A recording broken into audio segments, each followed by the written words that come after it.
یہ کہتے ہیں کہ میری کمپنی مجھے باہر جمعہ پڑھنے کے لیے الاؤ نہیں کرتی ہے، تو پھر میں کیا کروں، میرے لیے کیا حکم شرع ہوگا؟ دیکھیں، جمعہ پڑھنا فرض ہے۔ اگر باہر جمعہ ہوتا ہے، کمپنی کے اندر جمعہ نہیں ہوتا ہے، اور آپ اس نوکری کے علاوہ کوئی دوسری نوکری حاصل کر سکتے ہیں، یا دوسری نہیں حاصل کر سکتے لیکن یہ نوکری آپ کے لیے کوئی اتنی امپورٹنٹ نہیں ہے، اس کے علاوہ بھی آپ کے ذرائع آمدنی موجود ہیں،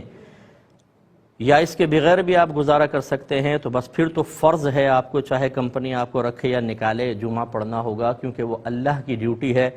اس کے لیے مخلوق کی ڈیوٹی اس طرح کرنا کہ اللہ تعالیٰ کے فرائض میں کوتاہی ہو، شرعاً جائز نہیں ہے۔ لیکن اگر صورتحال یہ ہو کہ اس جاب کے علاوہ کوئی آپ کے پاس دوسری جاب نہیں ہے اور یہ انتہائی ضروری ہے، اگر آپ نہ کریں تو آپ مثلا گھر کے کفیل ہیں، آپ کا گھر کا گزارا نہیں ہوگا، آپ انتہائی پریشان ہو جائیں گے، ایسی صورت میں بھرپور ریکویسٹ کریں ان سے، اور مطلب جو جیسا بن پڑے ان سے درخواست کریں کہ مجھے جانے دیں، صرف فرض پڑھنے کے لیے آپ نکل جائیں، فرض پڑھ کے آ جائیں، اتنی بھی اجازت مل جائے تو کافی ہے۔ فرض کر لیں لیکن اس کے باوجود نہیں ملتی ہے اور اس کے علاوہ کوئی جاب آپ کے پاس نہیں، یہ چھوڑ دیں، دوسری جاب نہیں ملے گی، اور یہ آپ اس کے مطلب آپ گھر کے کفیل بھی ہیں، یہ تمام مجبوری اگر ہیں تو پھر یہ ایک شرعی عذر بن جاتا ہے۔ ایسی صورت میں آپ ظہر پڑھ لیں، جمعہ نہ پڑھیں فیکٹری کے اندر ہی، اور اللہ تعالیٰ کی بارگاہ میں گڑ گڑا کر